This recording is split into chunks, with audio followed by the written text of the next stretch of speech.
Good morning. Today we're going to do potatoes. We're canning potatoes.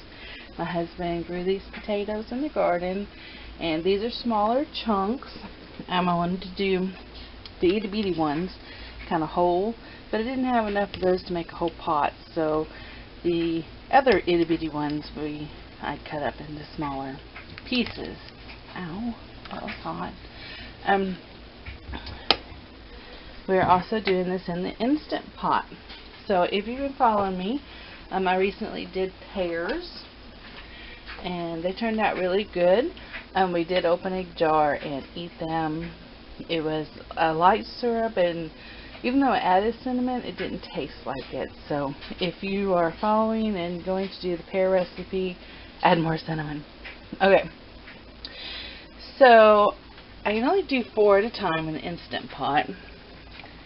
And I'm kind of doing a twofer here in my clean boiling water. Get my lids nice and warm for the glue to set.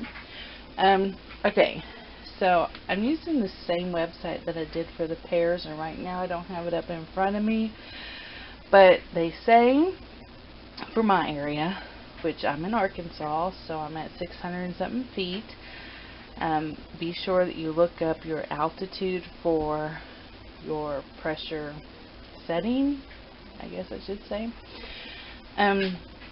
For me, it is to cook the little jars for 35 minutes and the bigger jars, the quart jars, for 40 minutes on a high pressure. Okay. So, they say to boil these for 2 minutes, stick them in your jars, fill the jars with your hot, clean, fresh water that's not starchy, and then pressure cook them for the time length as stated. So that's where I'm at right now. You can see my potatoes are coming up here. I forgot to put my lids in earlier. This did come up for a boil, and then I knocked them back down for the potatoes to catch up. But I thought, hey, why get some more water when I can just put them in there and use them when my jars are ready. So that's what we're doing. Potatoes. This is my first time, and it seems fairly easy enough. Again, I really love the Instant Pot. It comes up to the pressure and the heat and then starts the time. Really love this. Prior, I used the Power Cooker, I think it was called, and you had to allow for the time, add more time for that. So I'm really loving this Instant Pot. I could see me getting 2 or 3 more to help with the canning process. Just keep going. For now, I just do 1 batch at a time, and it's alright. So we'll see you when I'm done. Bye bye. Okay, so I forgot to tell you guys that when you cook your potatoes, do drain them. I drained them, and then I put a little fresh water in the bottom so that they wouldn't like burn or stick, and I scooped them out of there into my jars, and I have already added the fresh clean water. I'm just fixing to add the lids and pop them in the canner.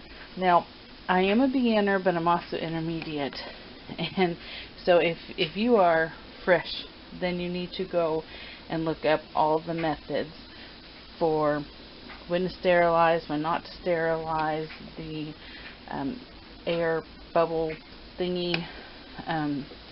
Yeah, so I will say again, per the Ball website, if you are going to pressure can any product, you do not have to sterilize your jars.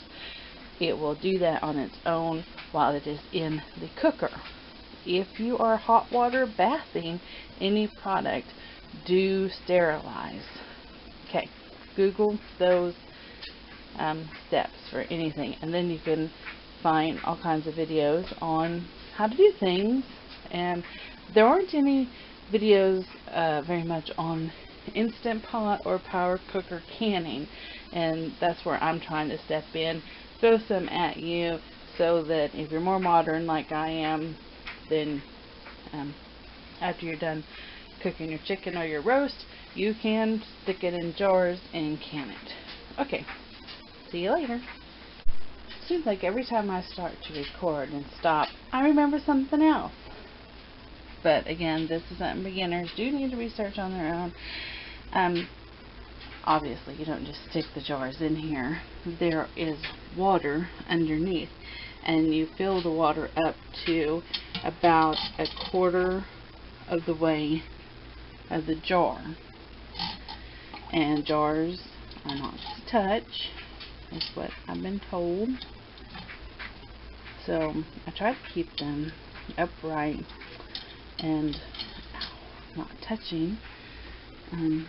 Today, though, my little thing seems to have a mind of its own. But, oh well. Okay, so, put my lid here.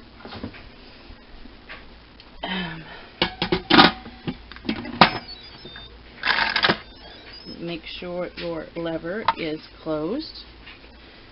Simple stuff here.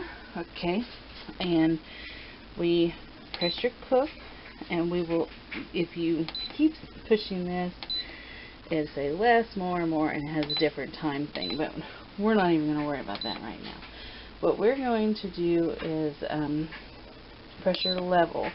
When you push pressure level, it will switch from low to high. I'm going to make sure that it is high, and we are going to set our time to 35 minutes. And that's all we do.